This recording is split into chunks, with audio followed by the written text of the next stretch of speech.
The meeting's just breaking up, and I'm outside looking in. I get too close to the glass and my breath fogs it up, so I move back a little. I watch Alicia. She shakes hands, first with the older man and then the woman. The smiles and hand claps are so strong, so real and warm. It's like this wave sweeps over me and my eyes get blurry, and I swallow hard. Alicia takes the arm of the younger man, and I turn and walk away fast. I don't want her to know I saw any of this. I don't want her to feel like I've been spying on her. I know she came on this trip to help me out, but this meeting she just had, these people she's met and talked to and laughed with, this is something she's done on her own, and it's part of her life, not mine. It's got nothing to do with me. I'm in the reception area when Alicia and her guide appear, and I keep well away. Another warm handshake, then he's gone, and the woman at the desk says, "Alicia? I noticed you arrived by cab earlier. Would you like me to call one for you?" Alicia hesitates, so I hurry over and gently tap on her cane. She's startled but doesn't show it, and then says to the lady, "Yes, that'd be great. And be sure the driver knows this is for a ride to Hyde Park in Chicago. Some drivers don't want to go that far. And thank you." "Certainly. We get good service from the local cab company. They'll take you wherever you need to go. There's a bench to the left outside the front entrance if you'd like to wait outdoors. Otherwise, I can show you to a seat inside the doorway." Alicia smiles again, says thanks, and heads for the doorway. Thinking I'll be helpful, I take hold of her cane out in front of her hand. She stops and shakes her head sharply.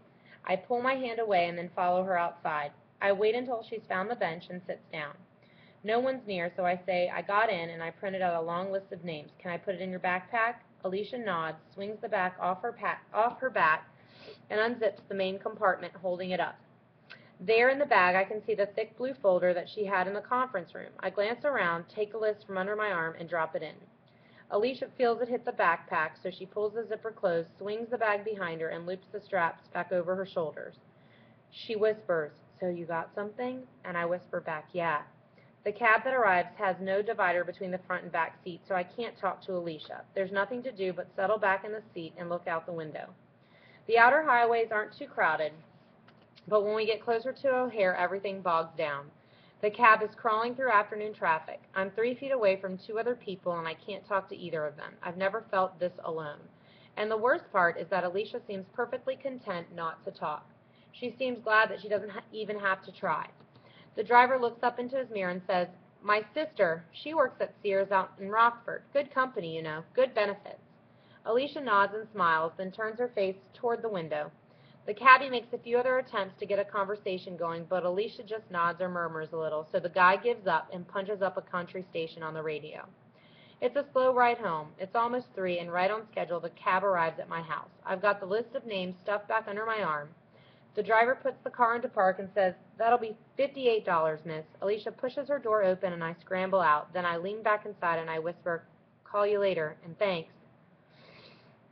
Alicia nods slightly to me, then faces the cabbie and says, "I'm sorry, I just remembered an errand I have to run. Could you drop me at the big library on 56th Street between University and Ellis?" Because that was our plan. The driver shrugs and puts the car back in gear. "It's your money." Alicia closes her door, and the cab pulls away. I watch her go. There's a gust of wind from the east, and I shiver.